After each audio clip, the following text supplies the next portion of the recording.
Morning all, it's 8:35 and this is your pre-opening comment. We had housing starts this morning and they both missed, both on the raw number and on the percentage. Housing starts were down 0.7%. Expectation was for up 1.6%. Units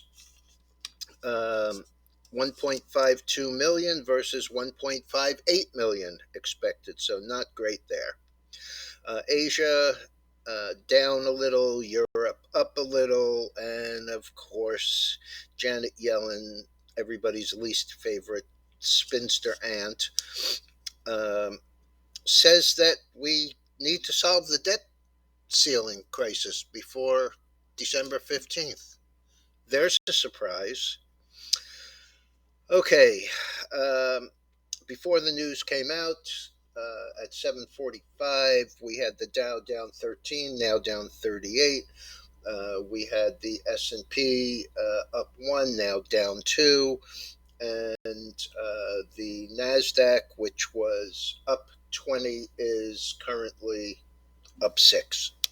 So they don't love the news. SBLK, Starbulk beat by 7 or 8 cents. And the stock is trading 19.10, up 91 cents or 5%. Very disappointed with the action, but they are paying a $1.25 dividend for the quarter. So that is now $2.30, I believe, for the year-to-date dividend for a $19 stock. I mean, that's a huge number.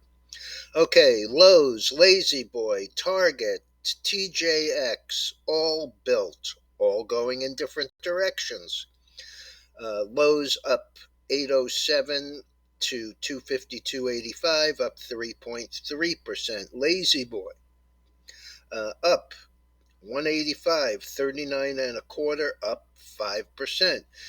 Target, however, 257.85, down 854 or 3.2% because of, as they put it, no big surprise here, supply chain problems and the fact that they are going to crush their own margins by absorbing the cost of those supply chain issues.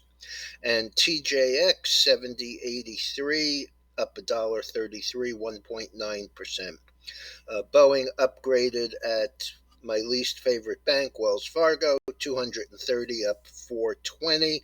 Amazon raised to best internet idea for 2022 by Goldman Sachs, currently up a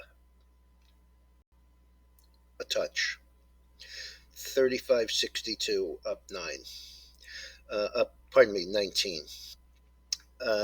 Lucid, which when I started taking my notes for this was 61.78, up $5.36, is now trading 57.05, up 155.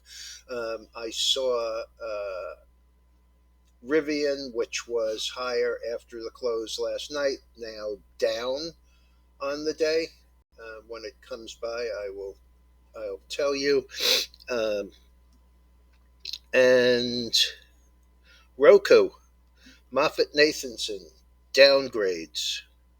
269.12 down 734. I know that there were people in the Discord room who were looking at that just yesterday. Okay, let me just check on RIVN. And RIVN is 157.84.